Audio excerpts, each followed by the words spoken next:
ओम शांति। संसार रे विवाह करिथिया समस्त भाई भौणी मनकर समस्त भाई भौणी मान मोर गोटे प्रश्न अच्छी जे विवाह करिया समय रे शिल उपरे हलदी पानी रे गाधांती कहीं। द्वितीय प्रश्न अच्छी जे विवाह समय रे वेदी उपरे हाथ गंठी पड़े कहीं। तृतीय प्रश्न अच्छी जे विवाह वेदीर चारिपटे मोची घड़ी माटी घड़ी रे खई आउ कौड़ी रखा जाए कहीं। चतुर्थ प्रश्न अच्छी जे विवाह वेदी गोटे बाउंश डाल पोता जाए कहीं। एवं पंचम प्रश्न अच्छी शेष गोटे महुल डाल भी देखी आपने से महुल डालटा कहीं पोता जाए। आसतु प्रकृतिर आहार रहस्य जानिमा। वास्तव में जिते बड़े कन्याटी मंगल कृत्य हुए ताकू मंगल कृत्य बेले शिल उपरे हलदी पानी गाधोर रहस्य होची जे आज ठुतु माँ ए पत्थर भली सहिष्णु हो जो परिवार को जीवु समस्त अली अर्दली सहबू आउ निजको ता सहित खापुआकी चलू पत्थर भली आज ये पड़ो।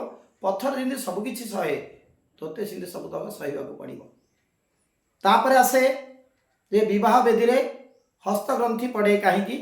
हस्तग्रंथि पड़ार उद्देश्य जेतेबेले गोटे कन्या ता बर भूल मार्ग रे जाए बा खराब रास्ता रे जाए ताकू से खराब रास्ता बा खराब मार्ग फेरी आनी भल रास्ता को आने हाथ में छंदी दि जाइए। रे माँ तो स्वामी को तू सदाले लक्ष्य करूँ जदि केबे भी को पथगामी हमें सुमार्ग को फेरी आनी। तृतीय प्रश्न थिला जे मोची घड़ी उपरे तो माटी घड़ी से माटी घड़ी रे खई कौड़ी रखा जाए कहीं।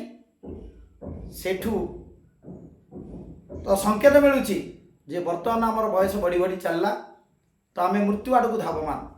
तेणु जितेबाला आमर मृत्यु हुए ये खई कौड़ी बिछा जाए।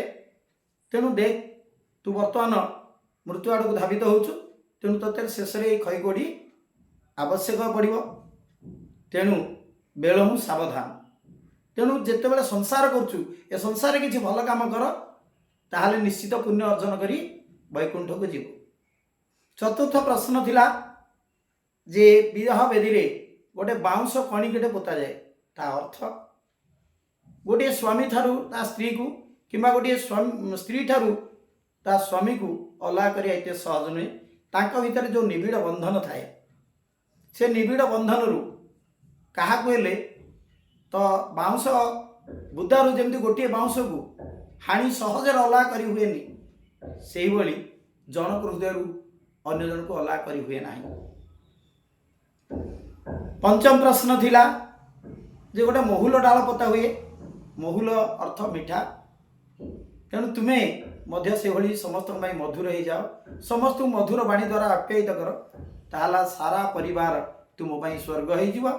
तुम्हें श्रेष्ठ वरिष्ठ गरिष्ठ बहु रूपे परिगणित होई समस्त प्रशंसा भाजन हो। ओम शांति।